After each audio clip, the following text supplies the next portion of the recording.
नमस्कार प्यारे बच्चों, आज की डिजिटल क्लास में आप सबका स्वागत है। पिछले वीडियो में हमने सीखा था हिंदी कक्षा 8 का पाठ नंबर 6। पाठ का नाम था भरत और लेखक का नाम था राजा लक्ष्मण सिंह। तो भरत है वो दुष्यंत और शकुंतला का पुत्र है और ये एक नाट्यांश है, छोटा सा नाटक है जो है वो अभिज्ञान शाकुंतल का हिंदी अनुवाद राजा लक्ष्मण सिंह ने किया था, उसमें से लिया गया है।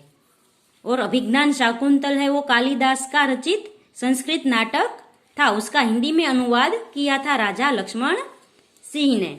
तो बच्चों, इसमें हमने देखा कि कैसे एक बालक है वो सिंह के बच्चे का मुंह खोलकर उसे के दांत गिनता है, पर तपस्विनी है वो उसे मना करती है और कहती है कि ये पशुओं को तुम हैरान परेशान करना छोड़ दो। तो दुष्यंत है ये सब एक झाड़ के पीछे से देख रहा होता है और जब तपस्विनी दुष्यंत को देखती है तो राजा दुष्यंत को कहती है कि आप ही इस बच्चे को समझाइए। तो दुष्यंत है वो बच्चे को कहता है कि तुम भाई इस पशु को हैरान मत करो। अब इसके आगे का पाठ हम आज सीखेंगे। दूसरी तपस्विनी, हे बड़भागी, यह ऋषि कुमार नहीं है। तो दूसरी तपस्विनी राजा दुष्यंत को कहती है कि हे बड़भागी, बड़भागी यानी बड़े भाग्य वाला, अच्छे भाग्य वाला, कहती है कि ये ऋषि कुमार नहीं है, अच्छे भाग्य वाले ये ऋषि कुमार नहीं है। तो दुष्यंत कहता है सत्य है, इसके काम ही ऐसे साहस के है, यह ऋषि कुमार नहीं जान पड़ता, परंतु मैंने तपोवन में वास देख इसे ऋषि पुत्र जाना था। दुष्यंत कहता है इसके साहसपूर्ण कार्य ऐसे है, इसलिए मुझे यह ऋषि कुमार नहीं लगता, क्षत्रिय लगता है, पर ये यहाँ रहता है इसलिए मुझे लगा कि ये ऋषि पुत्र है। बच्चे की हथेली को अपने हाथ में लेकर स्वयं से, जब इसका हाथ छूने से मुझे इतना सुख हुआ है तो जिस बड़भागी का यह बेटा है उसे कितना हर्ष होता होगा। बड़भागी यानी हमने पहले भी बताया बड़े भाग्य वाला, कि इस पुत्र के सिर्फ मैंने हाथ छुए हैं तो मुझे इतना सुख मिला है, तो इसके जो सच्चे माता पिता है उसको कितना सुख मिलता होगा। दूसरी तपस्विनी, दोनों की ओर देखकर, बड़े अचंभे की बात है, बड़े अचंभे की यानी बहुत आश्चर्य की बात है। दुष्यंत, तुम्हें क्यों अचंभा हुआ? दुष्यंत राजा पूछ रहे कि आपको क्यों अचंभा हुआ?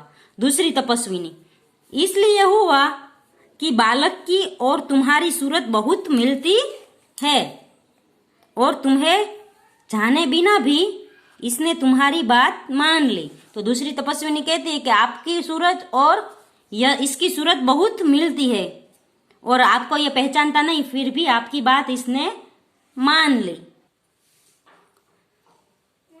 दुष्यंत बच्चे को गोद में उठाकर, हे तपस्विनी, जो यह ऋषि कुमार नहीं है तो किस वंश का है?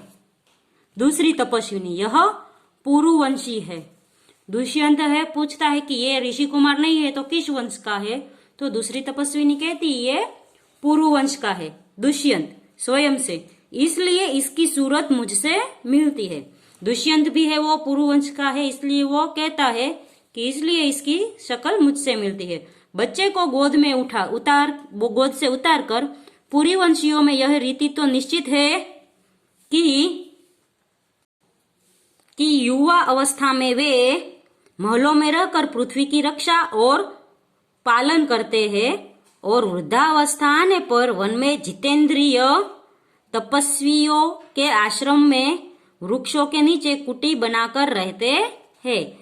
तो दुष्यंत कहता है कि पुरुवंशियों की यही रीत है कि वो पहले महलों में रहकर युवा अवस्था में पृथ्वी की रक्षा करते हैं और वृद्धावस्था में अपनी सारी इंद्रियों पर जीत कर वो तपस्विनियों के आश्रम में कुटीर बनाकर रहते हैं। देवता जैसी शक्ति वाला यह निडर और असाधारण बालक मनुष्य का पुत्र भला किस प्रकार होगा? दूसरी तपस्विनी, हे परदेसी, तेरा यह संदेह तब मिट जाएगा जब तू जान लेगा कि इस बालक की माँ मेनका नामक एक अप्सरा की बेटी है। उसी के प्रताप से इसका जन्म देव पितर के इस तपोवन में हुआ। दूसरी तपस्विनी कहती है कि ये बेटा है वो मेनका है जो अप्सरा थी उसकी बेटी का पुत्र है। ये कोई साधारण मनुष्य का पुत्र नहीं है। दुष्यंत मन में यह तो बड़े आनंद की बात सुनाई। इससे कुछ और आशा बढ़ी। इसकी माता किस राजर्षि की पत्नी है। दुष्यंत ने जब यह सुना कि मेनका की पुत्री है, उसका पुत्र है, तो राजा को मन ही मन खुशी हुई, क्योंकि उसे शायद थोड़ा अंदेशा हो गया कि ये मेरी शकुंतला का पुत्र है। दूसरी तपस्विनी, जिस राजा ने अपनी विवाहिता को बिना अपराध छोड़ दिया है, उसका नाम मैं न लूंगी।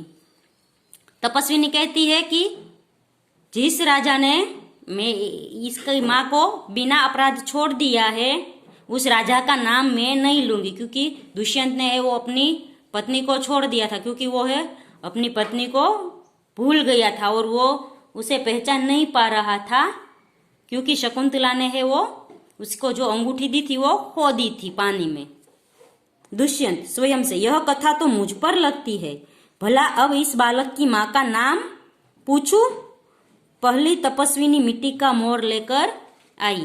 तो दुष्यंत कहता है, ये तो कहानी वो मुझ पर ही मिलती है, इसलिए मैं क्यों उसकी माँ का नाम पूछूं, क्योंकि मुझे तो पता है इसकी माँ का नाम शकुंतला होगा।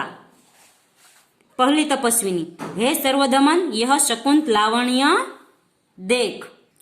फिर है पहली तपस्विनी है वो जो मिट्टी का मोर लेने गई थी, वो मोर लेकर आती है और कहती है शकुंतलावण्य, यानी शकुंत यानी मोर का लावण्य એટલે કે सुंदरता देख। शकुंतलावण्य देख એટલે કે मिट्टी के मोर का सुंदरता तू देख। तो बच्चों, तभी है बालक बोलता है बड़े चाव से देखकर, कहाँ है शकुंतला मेरी माता।